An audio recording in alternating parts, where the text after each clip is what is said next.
is Daily Blast Live. We're talking about what you're talking about. You all ready for this? This is a sham. No. Y'all, just stop. Get real. It's Friday. Yes. Is it? Oh, okay. Now we got to start that again. Somebody started Friday last night. You okay? Is it good? Ready? It's Friday. Yay! Come on, guys. Come on, guys. We needed that. That's right. All right. I have my two favorite people here, other than the other hosts, but you are my favorite. Okay. Welcome to DBL. It was a dramatic finale, like no other on the Golden Bachelor last night.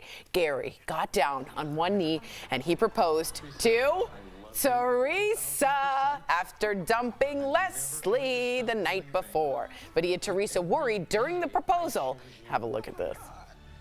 I came to the realization that you're not the right person for me to live with.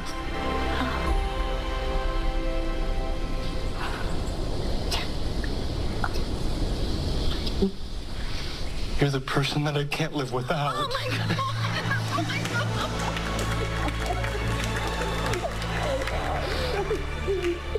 Oh my God. Oh my God. That was so good. That was the creepiest set. Why do they keep with these fake pseudo realities where like the wall is painted and they had that fake dumb Pier 1 Imports plant with the fake wind? Stop There's it. no fake wind as It was painted. It was like, no, with his picture yesterday with the dog. Okay, that was a Yes. real lake. All right, Leslie and Gerry did reunite on the After the Rose special. She told him she was blindsided by not being chosen after he told her she was the one. Now, Gerry did apologize, but some fans weren't buying it and felt that he led Leslie on. We go to our special correspondent on the Golden Bachelor, Erica Cobb. You should be in a helicopter. Yes. We're Well, flying. Tori, reporting to you live from the Golden Rose Arena. Tell us everything. What do you think? Did he lead her on? I called this weeks ago that he was going to pick Teresa, and I do believe that Leslie should be the first Golden Bachelorette. Oh. I think she makes really great television. She seems to have a fluidity that she could either have someone who came to her or she would be able to live a life somewhere else. She's also one of the only ones who didn't have she hasn't had a successful love story. A lot of the women were kind of in the same situation as Gerry in terms of their spouse passed away, or it had been quite some time, but they had like a very long-standing relationship. Teresa's never had that. Teresa's never had, Leslie's never had that. That's right. So I do think that this is how it should have gone. I don't know about is it appropriate for him to say that he loves more than one person? Can you have love for more than one person? Especially in a situation like that, everything is so expedited that I think you're just kind of going along with your feelings in the moment. And I feel that way because we've seen The Bachelor for so many years. Right, at and this point. and he or she has done that. Right. Al, do you think they can love, real quick, can you love more than one person? I don't think so. I think it takes a lot of time to fall in love with one person if you do it right by my book, and what do I know? I'm divorced. But, you know. But you have long, successful relationships. Right, yes, and I'm very happy in the relationship I'm in now. Yeah. I just think it takes a while. I think, especially in a situation like this, as an adult, you are aware that in this few weeks, I'm getting the best of this person. So yes, it is easier to fall in love, but I think that's when you as an adult, especially an adult in your late 60s, 70s, you should know, like, hey, let me temper this a little bit. But I did have a question for you, Erica. Could you spark something in my mind when you said that you feel like Leslie's going to be the next Bachelorette? Mm-hmm. Do you think they'll have a tough time finding a crop of older guys that are... No. You don't think so? There's a lot No, of I think I feel like demographics-wise, men don't break that. The older you get, we don't live as long. Right. You know, men are kind of stuck in their ways. I don't know if it would be as easy. Well, Leslie has a very young spirit, so I could see her being with someone a little younger. But I also think that if you would have asked people even a year or two ago, if you would have been able to get this many, beautiful, successful, interesting women at this age to do this show, You would have been like, I don't know. I think people were surprised by by that. I So I agree do with you. think that there's a lot of men of that age who are looking for someone like a Leslie. You know, at this point, she talked about, you know, all she wants to do is travel. And, you know, a lot of people in that age group are like, hey, I want to make sure that I'm seeing the world and I'm traveling. And she seems like someone who's down for that. Way to go, Leslie. Let's hope Yeah. she's the new Bachelorette. I'm just staring at Erica I think it's a great call. because of how beautiful she looks. Like, I'm listening, but I'm also just staring. Okay, thank last night's finale also... Sorry, HR?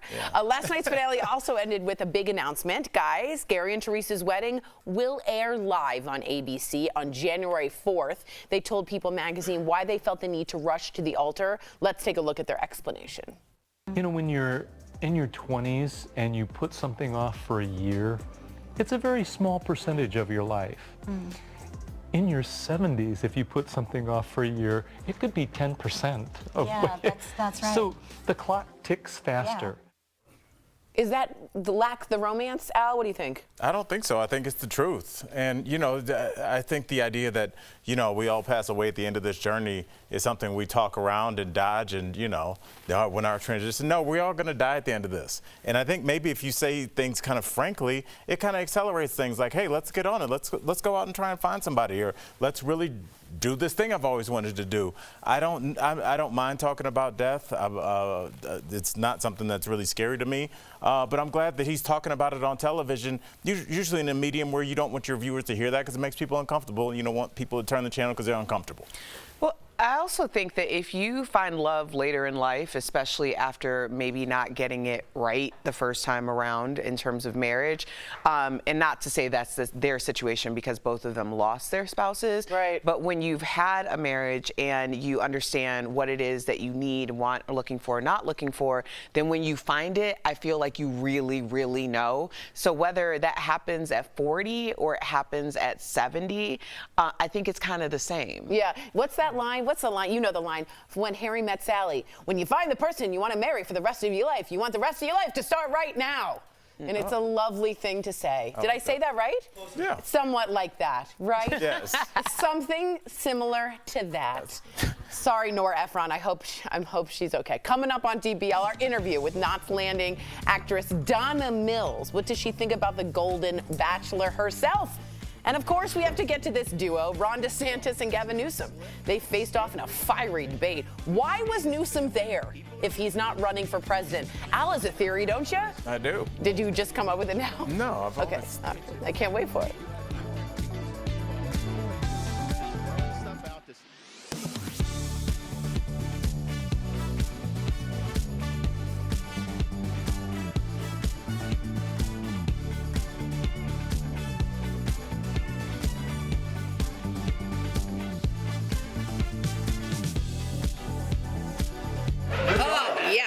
So guys, Nora Ephron I know is dead, by the way, may she rest, but she would have loved me saying I hope she's not rolling over.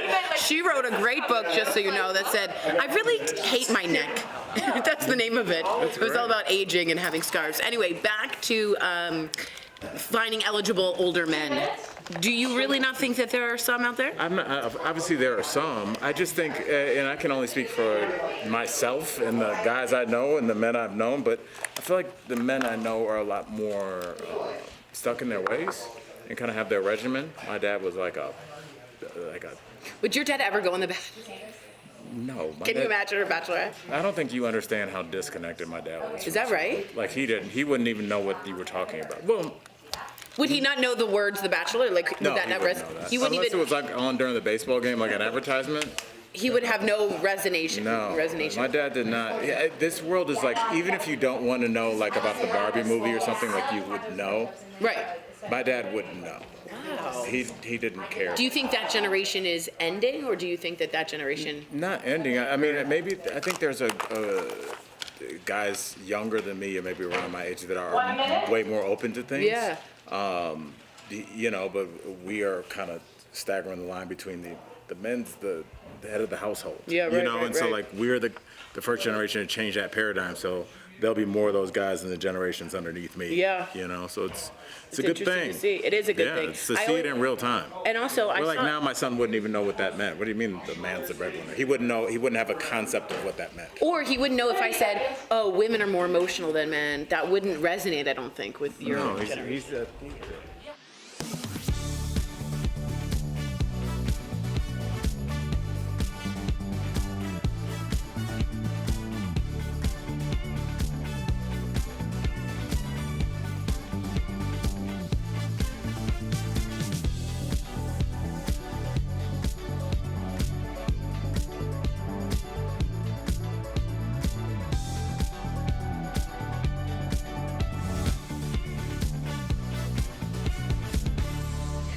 Oh boy, welcome back to DBL. All right, if you didn't see it, bing, bing, bing, there was a big showdown last night on Fox News. Florida's Governor Ron DeSantis and California's Governor Gavin Newsom battled it out over topics like abortion, Trump, Biden, and border security. Ron DeSantis, he came out swinging. Take a look.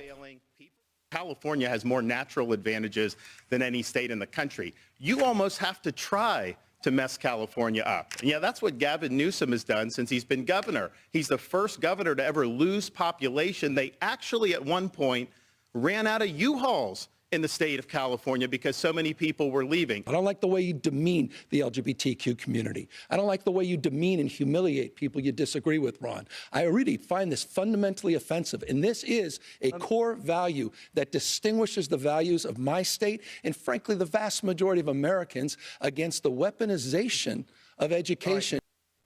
All right, at one point, DeSantis pulled out what he described as, I'm not joking, a map of human feces on the streets of San Francisco. But Newsom also took some jabs, too. Let's listen to Newsom. There's one thing, in closing, that we have in common is neither of us will be the nominee for our party in 2024. Ooh. That hurt. That hurt. That did hurt. May I? Did you see his face right before we cut the camera? Can the booth show that? Look at DeSantis. That's when somebody says something that's going to stick with you For the Watch rest this. of your life. That we have in common. Watch his DeSantis. face. He's not seeing it The coming. nominee for our party in 2024. Oh, we didn't see it. But yeah, I think he's still coming to terms with that. But I think this debate was not just a sideshow, Erica. I think a couple things. I think the skill, and a lot of people think DeSantis won this battle. This is good. These are getting good reps for Newsom, who's a young guy and does have a presidential feel to him. He's taking the traditional Democratic stances that people are looking for. He's been the head of a major state. Obviously, we've had presidents come out of California before. So I think him getting his reps here, where it really doesn't, it's not going to hurt anything. The stakes aren't that high. The stakes aren't that high. Now, for the Republicans, you look, there's not a lot of great press going on. Trump got another gag order last night. You know, the January 6th trials have just wrapped up. There's a lot of embarrassing things going on. So I think to have one of your best and brightest out there front stage and center, hitting the points that your base believes in, pro-life, the California is terrible, whatever they believe in, he's a very eloquent man. And I think having him out there was a good look for the Republican Party. And I think that's why this took place. It wasn't like really a showdown of future candidates. Before Erica speaks, I want to let you know that the feces map is a little out of date. I know you were all worried. That was from 2011 to 2019. Just wanting to let everyone know. Please go ahead. Okay. Well, thank you for that. Absolutely. I think Al's absolutely right when it comes to reps. The other reason why they would do this is because content. Yeah.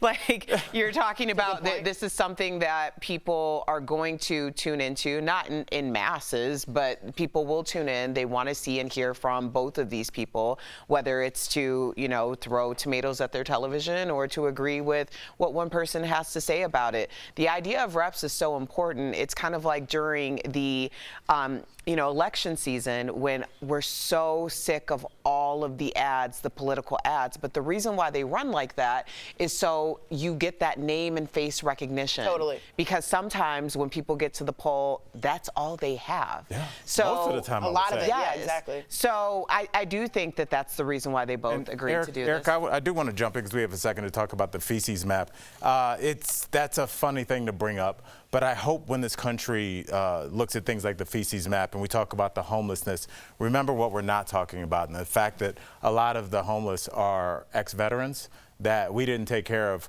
when we decided to have 20 years long war that did nothing but enrich contractors. We then also allowed opioids to flood our country unchecked, Erica, to the point where we've destroyed several states. There, generations of people wiped off. So the people that are left, we mock them because they're now homeless. But those are the same people that we pushed over into a war that we laughed about. Oh, we invaded the wrong place. Well, a lot of the decisions we made 30 years ago have come home to roost, and it's sad that some people have to be the brunt of that. But I'm glad that somebody that makes an app can make a little money. Yeah, I totally agree with you on that. It's the Very American quickly, way. I'll just say, in my opinion, I think Newsom was there to hammer in what Biden wanted and to be his voice, but there is no chance in my mind that he also has an ego at looking at a presidency at some point, a run. So expect to see Newsom in your polls at some point. Coming up on DBL, we're talking with the Donna Mills, all about her role in the Ladies of the 80s Christmas movie.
Welcome back. Soap star Donna Mills is the perfect pick for her latest role in Lifetime's Ladies from the 80s, A Diva's Christmas.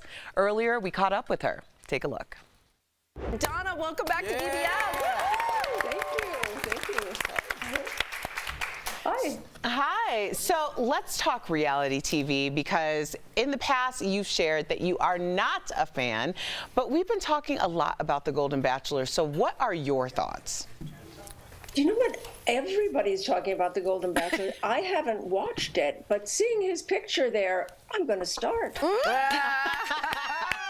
Donna. I love her little vixen. You dirty dog. All right. Let's get into this. You played a villain on Knots Landing. So how did you channel Abby in your new movie, Ladies of the 80s, A Diva's Christmas?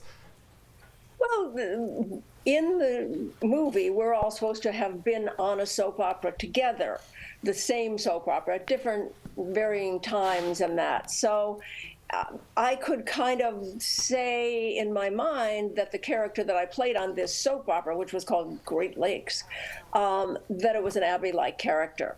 And so I could relate back that way. You know, it made it all very real for all of us. I mean, it was very real for all of us because we all knew each other and we all, you know, liked each other. And so it was really fun.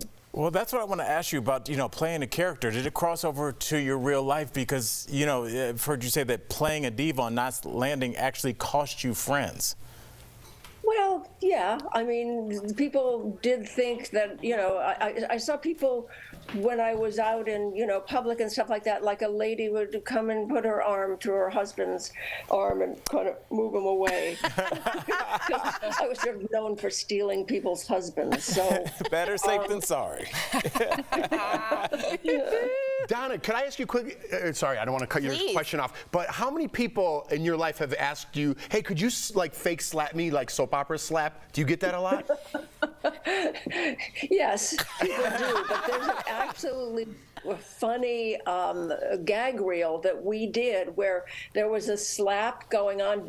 Valine slapped Abby, and then they kept the camera rolling, and every member of the cast and crew came through and slapped me. It's like that airplane scene, you know, where they all slap. That's very funny. All right, we got to ask you about this, Donna. Last week, Dolly Parton rocked a Dallas Cowboys cheerleading outfit. She's, I believe, 77 years old. We think she looked amazing. Some people said she's too old to wear something like that. We want to know, what are your thoughts on her wearing it? And you're asking me? Yeah. Wear it? Why shouldn't she wear it? Amen, sister. She looked fabulous. Yes. And what does it matter how old she is? She can still rock it. She can still do it. Good for her. Oh, Amen. Well said. Okay, so the holidays are on the horizon. We're all very excited. Do you have any special plans for the holidays? Well, this year, every other year, I give a big Christmas party at my house and do all the decorating myself and everything, and it's a big deal, but it's every other year. And this year is the other year, and I'm going to Colorado to see my family there, my brother and all his kids. Oh, we're in Colorado. You can come by and Donna, come on set and give me a good old crack. Slap the panel. Okay. We'll have our people call your people. Donna, thank you so much. We appreciate you. Thanks for coming back on DBL and DBL Nation. You can see Donna Mills and Ladies of the 80s, A Diva's Christmas, airing this Saturday on Lifetime. We can't wait to watch. We'll be right back. Thank you, Donna. Thanks, Happy Donna. holidays. Thank you. So funny.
Welcome back. The winter season can be complicated for some, especially those with arthritis, but there are some things you can do with your diet that can help keep symptoms under control. So it's time for some joint and muscle support brought to you by Omega XL. First up, green vegetables like broccoli, spinach, and Brussels sprouts are very high in antioxidants and they help reduce inflammation. Next, vitamin D is essential, can be found in foods like dairy, eggs, and mushrooms. And most importantly, you got to drink a lot of water instead of teas or sugary sodas, because staying hydrated is key in maintaining joint health. Omega XL has improved the lives of millions of consumers. Supported by 30 years of clinical research, Omega XL's powerful and proven benefits have transformed the lives of athletes, celebrities, and dedicated daily users. So call 1-800-814-6985 or visit OmegaXL.com for more information.